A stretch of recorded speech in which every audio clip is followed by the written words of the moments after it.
Welcome to Rise and Relate with Rissa. And on today's episode, I will be discussing mass incarceration.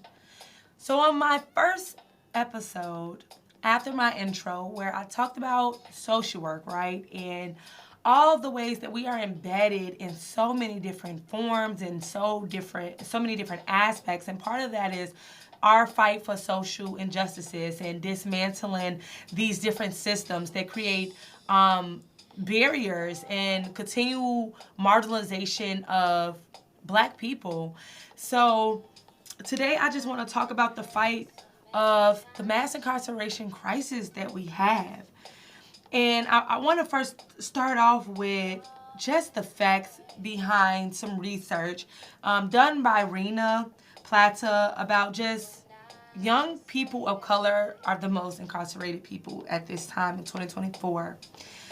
Black people are 4 times more likely to be incarcerated for small possession drug cases such as weed, which, as you guys know, is legalized in certain states and we are still fighting in other states, but they are incarcerated next to people that are rapists and murderers and complete criminals, all for small possessions of marijuana, because in some states they just haven't figured out how to capitalize, how to federally make it profitable. So instead they incriminate Black people, because going even back history-wise, when it comes to the crack epidemic and weed, they know that that is a drug that most African Americans and Black people use. So they found a way to incarcerate them because of this. And now there are hundreds and tons of thousands of Black people incarcerated for very small, that should be misdemeanor crimes, but have full-on felonies that have literally changed the trajectory of their entire life. Miss Rena talked about just the private jail sector, and that's what I want to focus on today. Not necessarily the public, but the private, because the private is for profit. They make money off the incarceration of marginalized groups and individuals. And at the time, in 2010, 128,000 Black people were incarcerated on the behalf of the federal government in general, which is just really sad. In public prisons, they are more likely to have higher violence. The recidivism is worse than like in public prisons. So when they get out, they are more likely to commit crimes because there's not enough resources being funded within these private prisons, because the funding that is given is pretty much targeted to the older population, the geriatric population, whereas like it's not funded and allocated to everybody else that is also in that prison. And those that work within the prison system, they are likely to be paid lower. They are likely to be less trained, and they actually are more likely to endure violence towards them by the inmates. So it's a higher risk job than working in a public prison, where public prison, just like anything else, comes with so many stipulations, so many protocols by the state and by the government that private prisons don't have to worry about. And Sarah Payne also did a recent study on May 30th, 2023, where she discussed that it costs $80 billion a year of taxpayer monies to fund these private prisons. So not only do we work hard every single day within our careers, within our jobs, and we have to give money to help those that are on welfare, but our tax dollars also are going to these private prisons. And those private prisons make, on average, $374 million in yearly revenue. Those numbers are severely alarming. And it's like, what are we doing when it comes to addressing these issues? And I want to speak from just a social work perspective as into what we tend to do in regards to this work. So in the social work field, for those that are listening that are not in this field, we work to address these issues on what we call a micro level, which means a very individual, community-based level. We move up to a macro level and then to a micro level. And each level, as we progress, goes all the way up to policy reform work, to advocacy work, to really addressing like the root cause of it and really creating initiatives that will address this ongoing cycle of mass incarceration. So on the macro level, and even on the macro and meso level, social workers can advocate for like policy change at the local, state, and national level to address like systematic issues such as like the racial biases of policing, which we know within the last 2-3 years we've seen an uproar, and I won't even say an uproar in more police brutality. I just believe we have cameras. And because we have cameras, now it is actual footage and it's undisputable the number of Black people being killed at the hands of police officers. We can advocate for sentences disparities.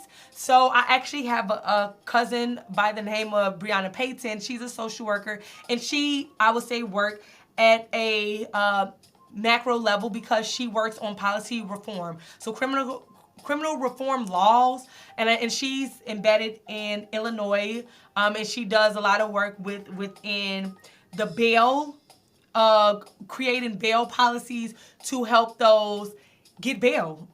And I know she worked on a law that was recently passed that will now allow people to get bail, because that is a barrier where, hey, if I create a small offense, now I have to sit in the county jail for X amount of years until my trial date, where I have to endure all of this trauma instead of being able to have an affordable bail or no bail at all for my crime, so I can go out and at least get my affairs together before my actual court date. Because you can sit for years before you actually get sentenced. And just imagine that, having to endure or having to have the consequences of being incarcerated, and then you go to your court hearing and then you are exonerated. And they actually find out that they have no substantial evidence. But now you've already done 2, 3, 4, 5 years in the county jail. So it can just be such a barrier for so many marginalized people. So you can do that kind of work, right? You can talk about the inadequate access to mental health, to substance use treatment, especially in Black impoverished communities.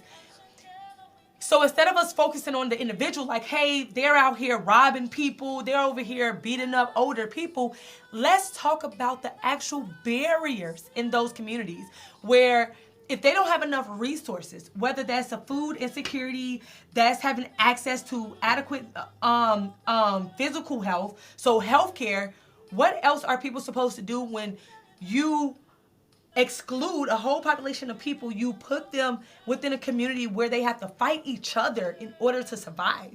So doing that work, that's what social workers do. We go and we find initiatives, we find programming, we start coalitions, we write policy, we go fight for legislation that is not fair and unbiased and does not promote social justice.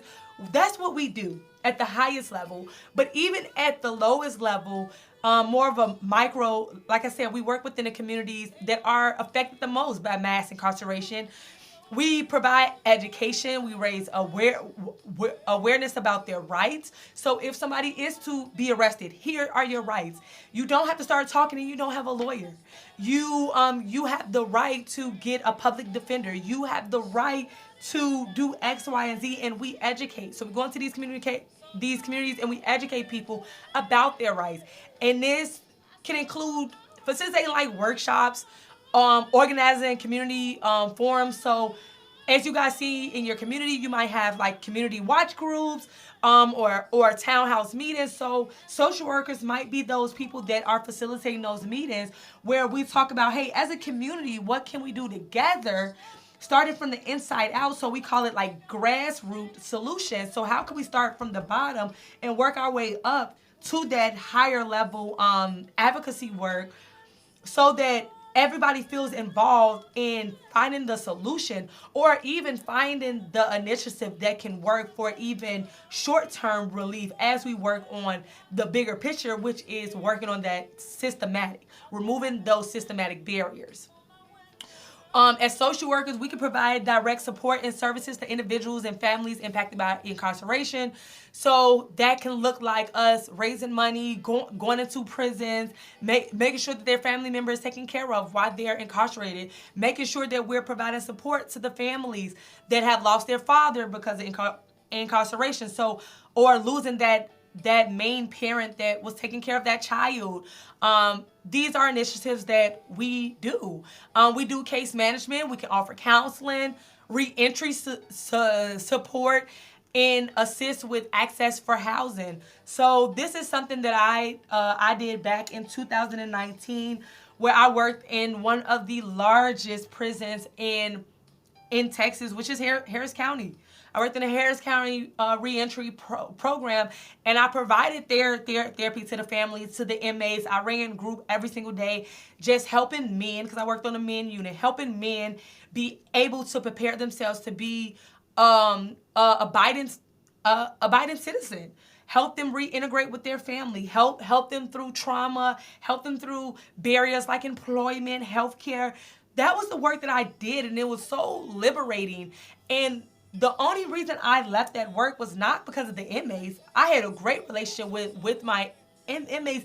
It was the system I had to work in where they want you to treat inmates less than human. And I don't sign up for anything like that. I'm all for the advocacy and the empowerment of really teaching inmates how to be independent, go back out there and gain their life back because they've already done the time.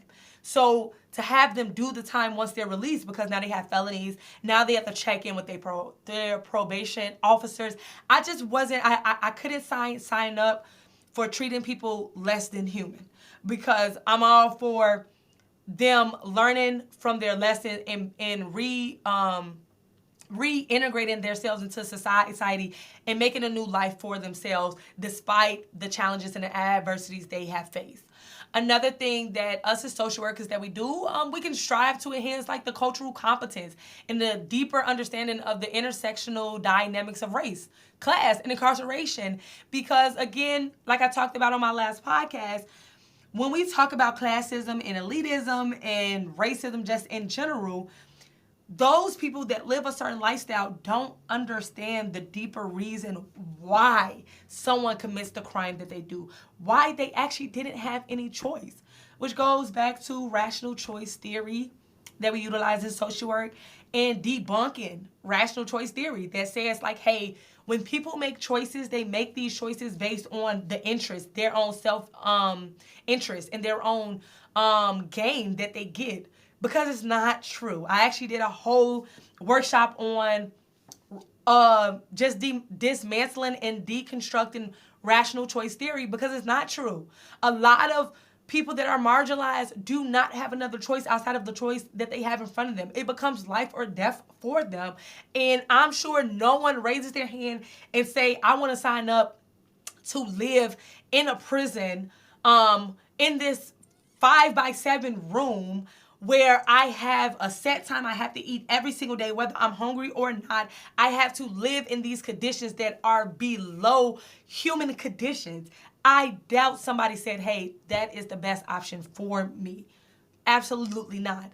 Now, have I heard that going to prison is the better option than them staying in their community because they might die and this might keep them safe and it keeps them a meal? Yes. But again, it is between survival. And people shouldn't have to make that choice whether to stay in their community where they know that their community have been stripped of resources to the point that, hey, my only option is to go to prison to keep me safe long enough so I can get myself together, where in prison, the first 24 hours, you are bound to be conditioned to the mentality of how prison politics work. I doubt somebody will sign up for that life. And the last thing is, like social workers, we collaborate with interdisciplinary teams, community organization, advocacy groups, policymakers to develop comprehensive strategies for addressive mass incarceration and promote alternatives to like punitive approaches. So by building coalitions and working collectively, social workers could amplify their impact and effect on systematic change. So as I like told you guys, my cousin Brianna, the work that she does, that's what she does. A lot of coalition building, which means she's out there in the community working with other organizations and policymakers to like really highlight and help them understand, hey, these laws that you have enacted are actually creating more harm than what is intended. And this kind of leads me to a law in Louisiana that like had me flabbergasted, because in 2024, why are these laws still being passed? Why are we having these discussions? Why are people voting for these laws? It doesn't make sense to me when you would think that we've done enough work, we've brought enough awareness to how harmful these things are, but instead we keep creating more laws that create more barriers. So in Louisiana, they passed House Bill 9 that eliminates parole nearly for all people convicted of committing crimes that have occurred past July 31st, 2023. So this means that anybody that commits a crime won't even have the option to get parole. So instead of someone having to, having the option to get parole after serving a certain amount of time or because of good behavior, now that's not even an option on the table, which to me creates a very thick barrier for men and women being able to integrate themselves into society, because now they have to serve their time, and once they serve their time, then they will be able to be released. And the only exception to this bill is for juveniles that have life sentences.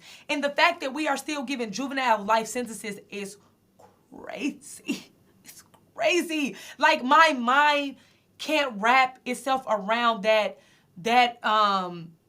understanding that we would give a minor life sentences that frontal lobe is not even developed till they're like 25. So they can't even make certain decisions and choices. And just to know that what trauma does to the brain and how it disrupts a child's brain and how it makes sense for crimes that they commit, and with the right resources, with the right help, intervention, treatment, how we can really transform these youth. But instead, deep in the South, they are still giving kids life sentences.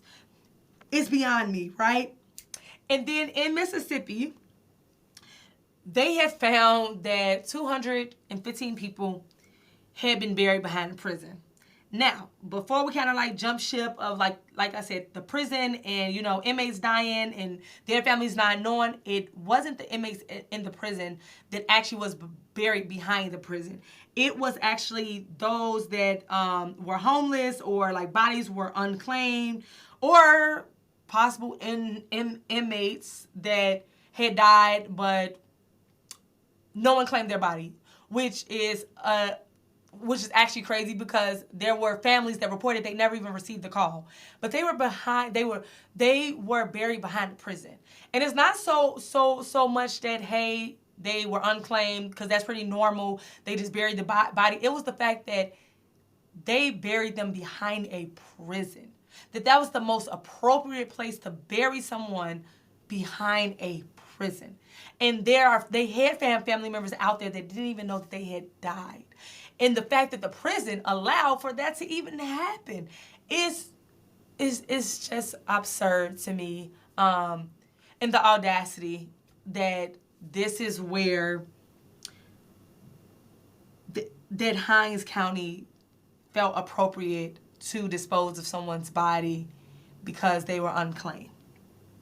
It's just wild to me. And mass incarceration, since 1973, we are at over 500% more incarcerated than 1973. Out of those people that are incarcerated, 2 million of those people are Black.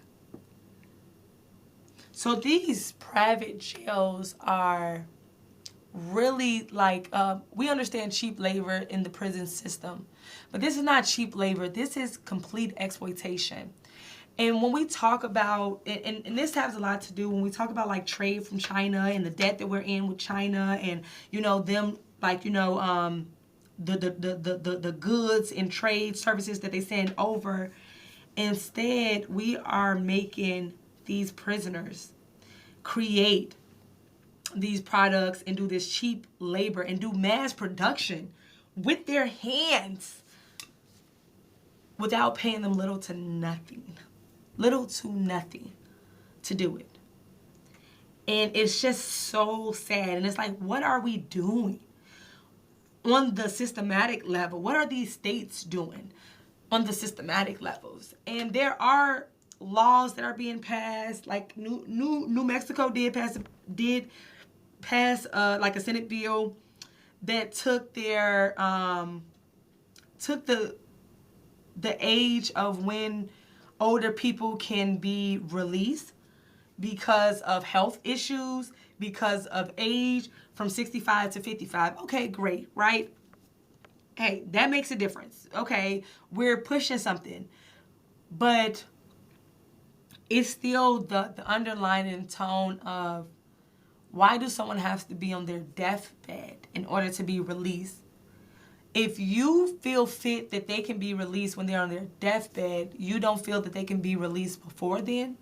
Is there any other indications that will let you know that an older person somewhere finally, in their 40s, the answer's in their 50s, like there's no other way to identify that they are no harm or no risk to society?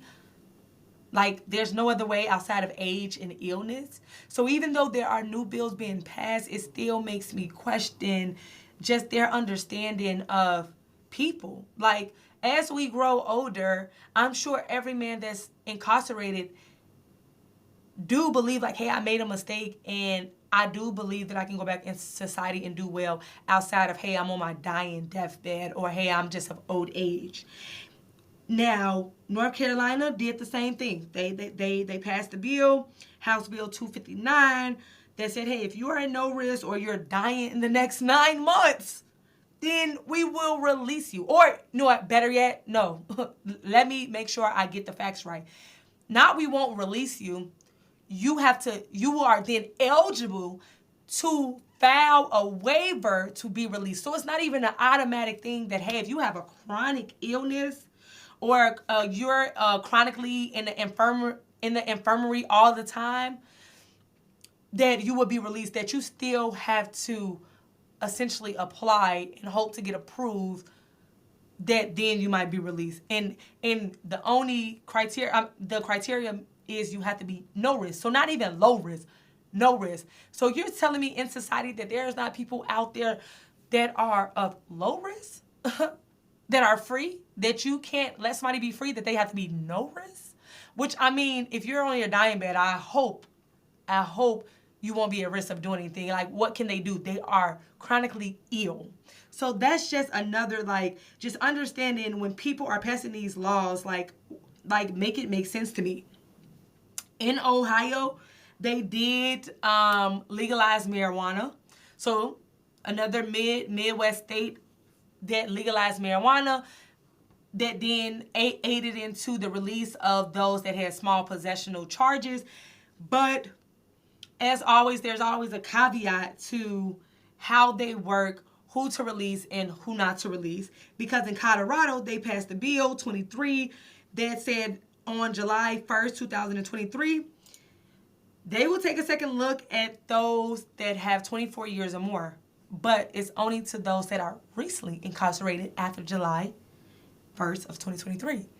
It does not account for those that's been incarcerated that have done over 24 years, that they will be willing to take a second look at their sentencing to find a way to see if they will be eligible for parole. So a lot of these new laws that are even enacted only apply to those that are recently being convicted after that said date. And same thing going back to the Mississippi and the whole parole. So that doesn't, and I want to clarify that bill does not have anything to do with the people that are incarcerated already within the Mississippi jails. That has to do with those that are convicted after July 31st, 2023. But it's still backwards to me. It's still backwards. Why now say that they can't be up for parole for anybody that commits a crime after that date?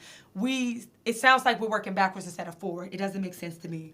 So as social workers, and even if you're not within this like criminal reform work, or you're not within the policy work, you can always donate to initiatives. I'm from Chicago, so these are just some initiatives from off the top of my head. But Envisioning Justice Reaction, the Impact for Equality, the Annie Escape Foundation, the Sentencing Project. These are all foundations you can find somewhere local within in your state of foundations that are primarily focusing only on criminal reform work. Whether you donate your time, you donate your services, meaning that as a social worker, you're willing to come and talk about and make people aware of these issues, or educate Black communities, but do something. Do something. If you're not necessarily in this work, there's so many different ways that you can involve yourself in this work, and it doesn't mean that you're actually like giving your time, but maybe your money, maybe your time, maybe your expertise. But there are just many ways that you can be involved in working on mass incarceration crisis, because this has been an ongoing thing for centuries now, and we just need to be doing more as social workers. We need to be talking about it more. And I've learned that in this field, if you don't work with this certain population, you don't necessarily think about this certain population. And that's like anything. Working with immigrants, working with sex trafficking, working in substance use. If you don't work within a said population, you almost forget about them. Because, I mean, as social workers, the work that we do, the population we work with are so heavy that we're most likely just focused on the people that are in front of us. But there are people that still need our help. And in the field of social work, we have such a high demand for more social workers. And I know we're stretched in already, but again, if you can donate money or time, any resources, whatever the case might be, do so. So thank you guys for listening, and I can't wait to have you guys listen next week. So remember, you guys, rise up and relate deeply. And if anybody have any feedback, any comments, want to do an interview about this very topic, you are more than welcome to email me at riseandrelatepodcast@gmail.com to get scheduled for an interview to address these issues.